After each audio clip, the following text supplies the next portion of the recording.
News first ಆಯೋಜಿಸ್ತಾ ಇರುವ ಕರ್ನಾಟಕದ ಅತಿ ದೊಡ್ಡ ಇವಿ ಎಕ್ಸ್ಪೋ.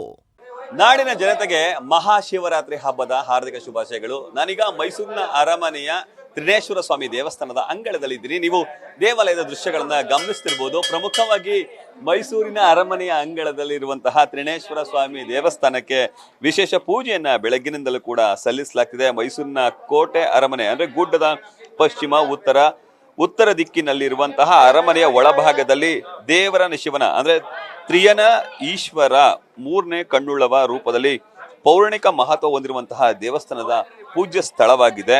ಪ್ರಮುಖವಾಗಿ ಈ ದೇವರಿಗೆ ಮೂರನೇ ಕಣ್ಣುಳ್ಳಂತಹ ಶಿವ ಅಂತ ಹೇಳಿ ಕರೆಯಲಾಗುತ್ತದೆ. ವಾಸ್ತವವಾಗಿ ಇದನ್ನ ಮೈಸೂರು ಅರಮನೆ ಆವರಣಕ್ಕೆ ಸೇರುವಂತಹ ಅತ್ಯಂತ ಹಳೆಯ ಶಿವ ದೇವಾಲಯವಾಗಿದೆ. ಮೂಲಭೂತವಾಗಿ ಇದು ದೇವರಾಯ ಸಾಗರ ಅರಕಟ್ಟೆ ಹತ್ತಿರದಲ್ಲಿತ್ತು ಮತ್ತು ನಂತರ ಕೋಟೆ ವಿಸ್ತರಣೆ ಆದ ಬಳಿಕ ಅದು ಒಳಭಾಗಕ್ಕೆ ಬಂದಿದೆ. ದ್ರಾವಿಡ ಶೈಲಿಯಿಂದ ನಿರ್ಮಾಣವಾಗಿರುವಂತಹ ಈ ದೇವಸ್ಥಾನ ಬೆಂಗಳೂರಿನ ಗೌರವಾನ್ವಿತ ಶಿಲ್ಪ ಕಳೆಯುಳ್ಳಂತಹ ದೇವಸ್ಥಾನವಾಗಿದೆ.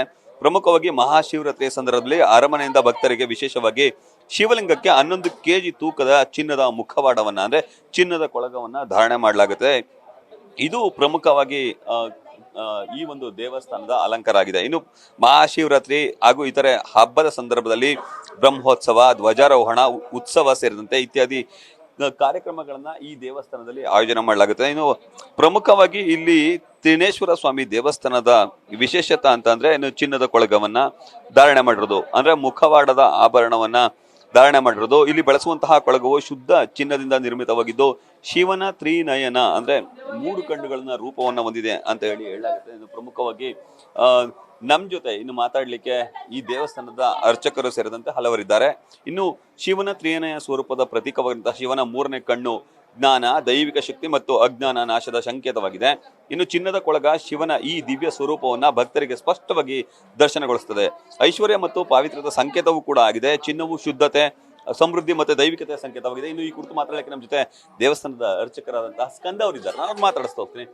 ದೇವಸ್ಥಾನದಲ್ಲಿ ಇವತ್ತು ಏನೆಲ್ಲ ಪೂಜಾ ವಿಧಿ ವಿಧಾನಗಳು ಬೆಳಗಿನಿಂದ ಜರುಗಿದ್ವು ಮತ್ತೆ ಸಂಜೆ ಏನೆಲ್ಲ ಕಾರ್ಯಕ್ರಮಗಳು ನಡೆಯುತ್ತವೆ? ಇವತ್ತು ಶಿವರಾತ್ರಿ ಹಬ್ಬದ ಮಹೋತ್ಸವ ಪ್ರಯುಕ್ತವಾಗಿ ಇವತ್ತು ಬೆಳಿಗ್ಗೆಯಿಂದಲೇ ಅರಮನೆ ಕೋಟೆಯಲ್ಲಿರತಕ್ಕಂಥ ತ್ರಿನೇಶ್ವರ ಸ್ವಾಮಿಗೆ ವಿಶೇಷ ಪೂಜೆಗಳು ನೆರವೇರಿದೆ.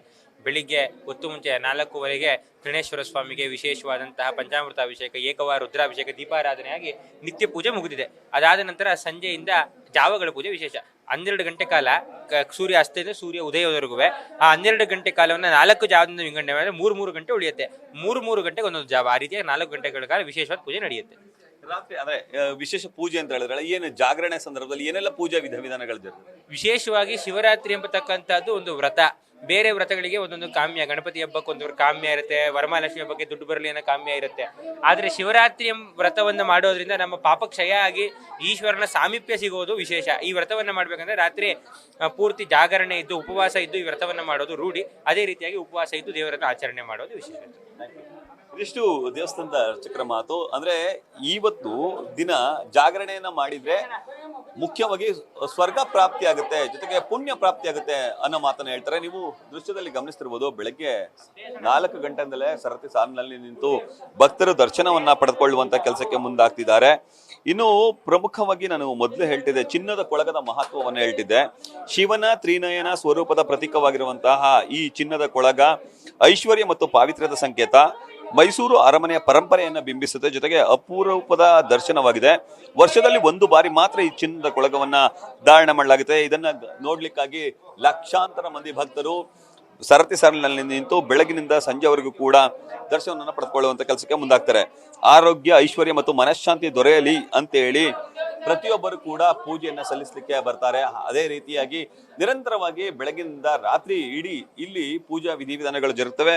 ಮತ್ತೆ ಪ್ರಸಾದ ವಿನಿಯೋಗ ಕೂಡ ಆಗುತ್ತೆ. ಆ ಮೂಲಕ ಭಕ್ತರು ಮಹಾಶಿವರಾತ್ರಿ ಹಬ್ಬವನ್ನ ಸಂಭ್ರಮ ಸಡಗರದ ಜೊತೆಗೆ ಶ್ರದ್ಧಾ ಭಕ್ತಿಯಿಂದ ಆಚರಣೆ ಮಾಡ್ತಾರೆ. ಕ್ಯಾಮರಾಮನ್ ವಿನಯ್ ಜೊತೆ ರವಿ ಪಾಂಡವಪುರ, ನ್ಯೂಸ್ ಫಸ್ಟ್, ಮೈಸೂರು.